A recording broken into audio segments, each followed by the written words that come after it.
How many of us like watching movies? Show of hands. How many of us loved watching movies? Eat, breathe, live movies. Movies, especially inspirational ones, those based on biographies, can inspire us, teach us, but sometimes even transform our lives. For me personally, movies act as a mechanism of discovering undiscovered stories.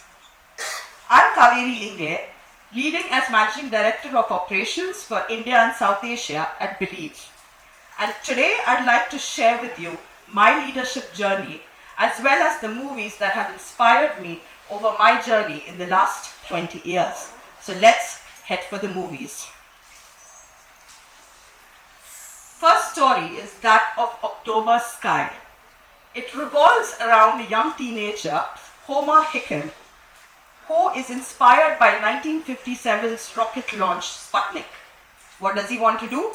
He wants to build his own rocket and build a future outside of the coal mining town of West Virginia. And for that, he is trying relentlessly, fails, experiments, ropes in his friends, and with a mentor in the form of his science teacher.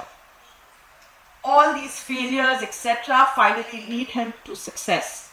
He wins a national science competition, leads to a scholarship, and then goes on to achieve his life's dream, which is that of becoming a NASA engineer. He, by the way, served at NASA till 1998 and is an author and publisher amongst us. Wonderful story, isn't it? What does it teach us? 3 key takeaways.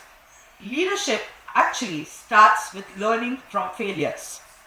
Homer Hickam and all his rocket failures really weren't setbacks for him. They were stepping stones. Efficient leaders also see failures as a feedback to enhance their beliefs, feedback to enhance their curiosity, and then reach their goals. Secondly, the power of mentors in your lives. This science teacher believed in these boys even before they did, and that reinforces what a leader or a mentor can do for his team members. Believe when they don't believe in themselves. And finally, the last lesson from Homer's journey is really about influencing when there is no authority. As a young teenager, he's not got a title, he's not a leader, not a designation, not a visiting card. What he has is a dream, which he converts to his friends into a shared dream. Once it becomes a shared dream, you're inspiring, you're influencing, and not necessarily through an authority. That's the start of leadership journey. As we step into our corporate world or working lives, you start as an individual contributor, move on to becoming a manager, and then on to a leader. But a lot of projects these days aren't really with team members who are reporting into you or who are junior to you. What does that mean? In today's agile world, we have a bunch of squads. What are squads? Temporary teams with subject matter experts, which means all those team members are your temporary team members. And most of the times, they are possibly high experienced subject matter experts, and you as the squad leader are having to influence them to the shared goal. Here, you're not throwing your weight around, you're not controlling, you're not authorizing, but influencing and inspiring. My second story is about Captain Sully. He's Captain Sullenberger, or Sully. Now, in the year 2009, he takes off on a flight, US Airways flight, and just after takeoff, birds hit and both the engines turn off, seconds after takeoff. And he then, in moments, has to decide what to do. 155 lives on board and minutes to decide what must be done. At that point, he takes an unprecedented decision of landing this plane on a Hudson River, never done before. Decision taken single-handedly with his co-pilot. Fantastic story, you would say. What a great leader.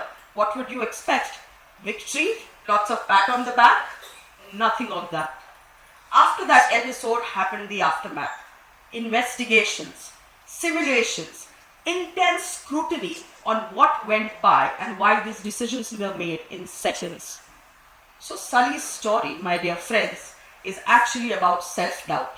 It's actually about making decisions, dipping into the human power of experience, utilizing that experience, and most importantly, taking a decision, making accountability in high-stake situations.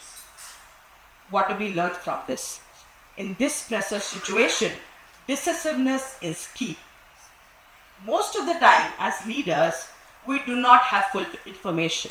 We've got a bunch of data analytics, we've got dashboards, lots of information, sometimes even extra information. But which information is important? Are those data leading into insights? Maybe not. And as a leader, time is crucial. You then are making decisions based on partial information, dipping into your experience and pragmatic risk. The second learning from Captain Sully was the calmness which was constant. Imagine the pressure, 154 people looking towards you to make calls in minutes.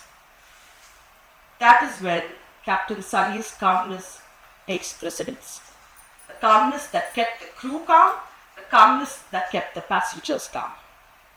And finally, in all this, who was his shared partner? His shared partner was his co-pilot, Jeff. We read about Jeff and it's found that it was very least experienced person here, and he hadn't really flown a lot of A320 flying hours, which meant Sully had to lean on Jeff, maybe not that experienced, but together they made these calls. And that invites us to think about shared leadership, shared accountabilities.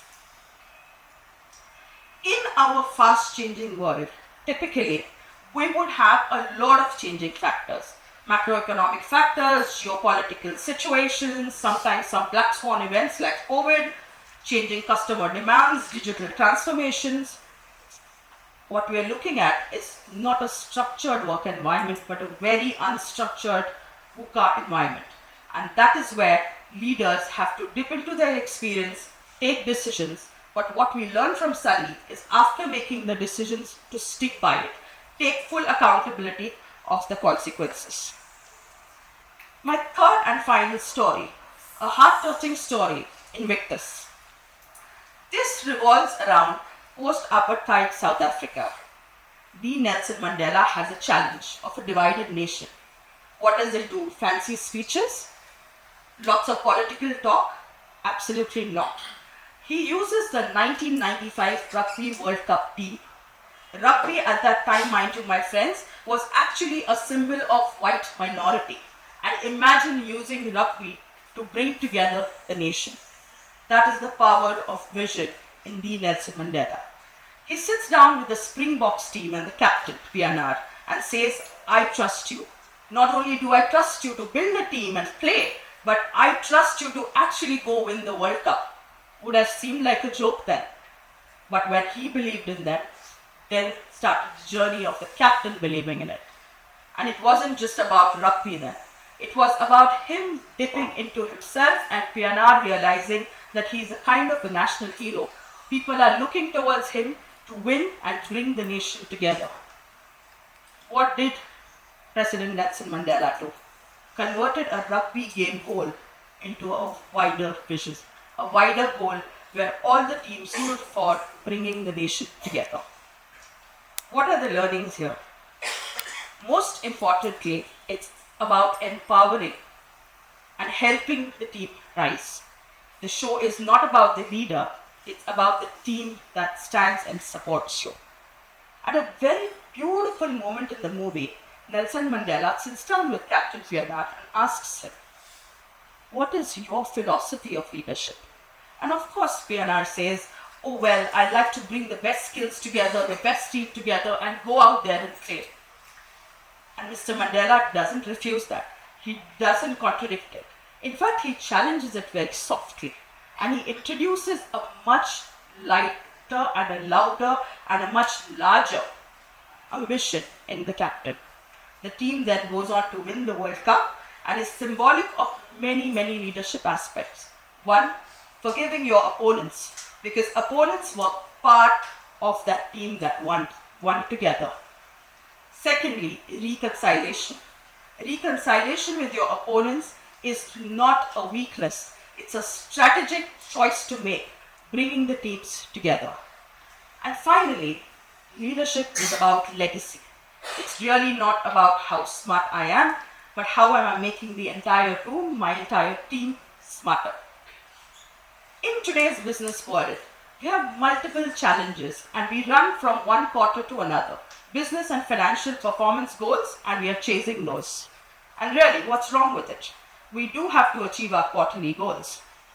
The challenge or the failure is not when you meet your quarterly goals, but it's when you meet the quarterly goals, but in hindsight have lost the large, longer-term strategic vision. So when you move from quarters, it has to build together into a bigger picture of what is the legacy you're leaving behind. Sounds like a lot of pressure, doesn't it?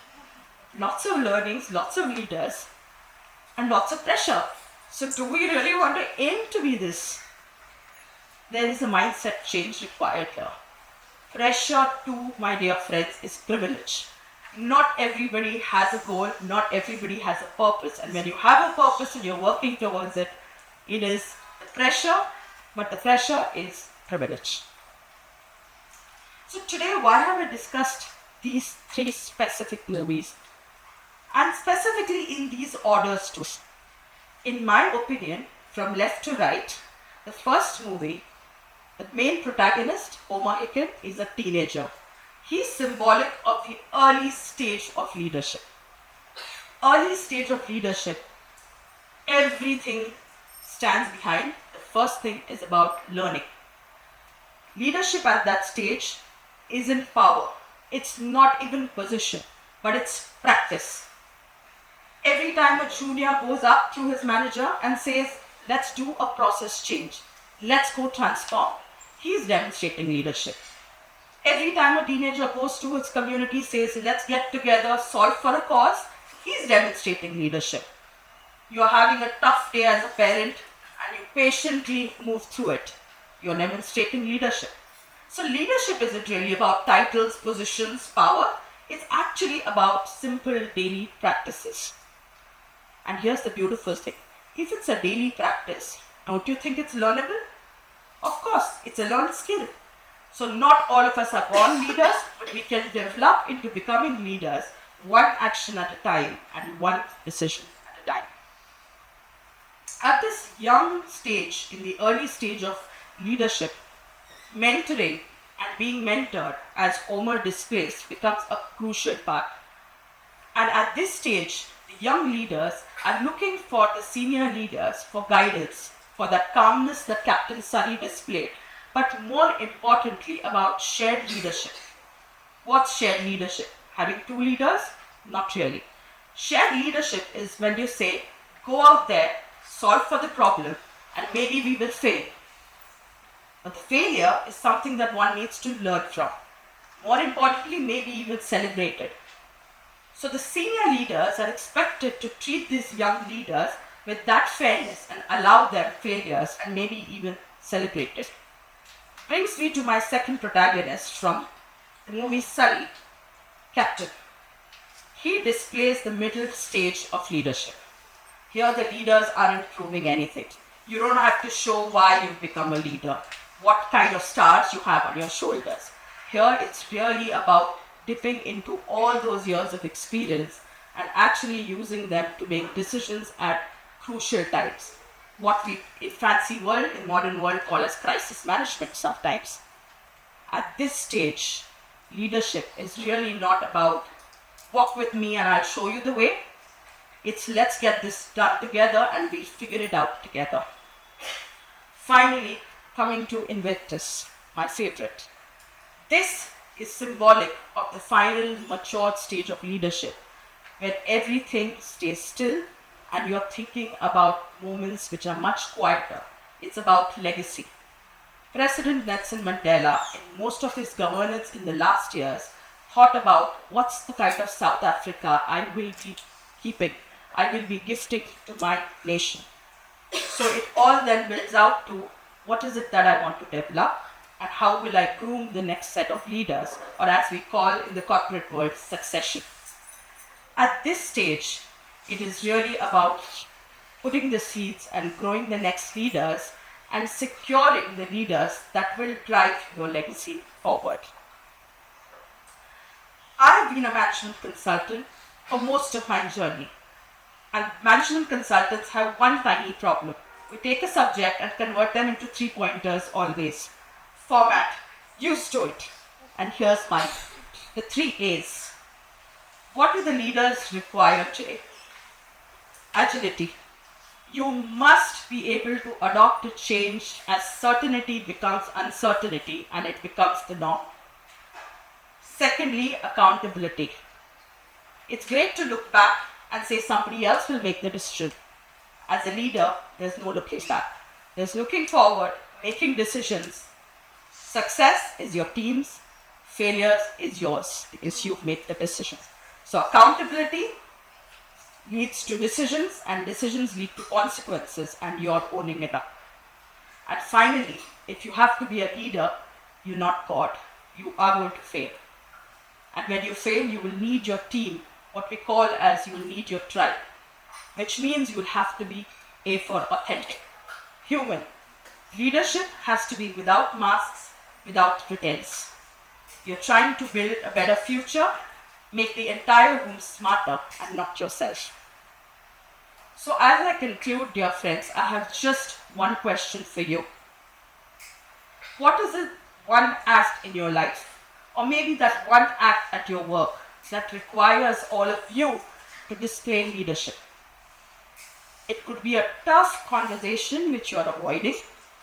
It could be a brilliant idea that you're sitting on.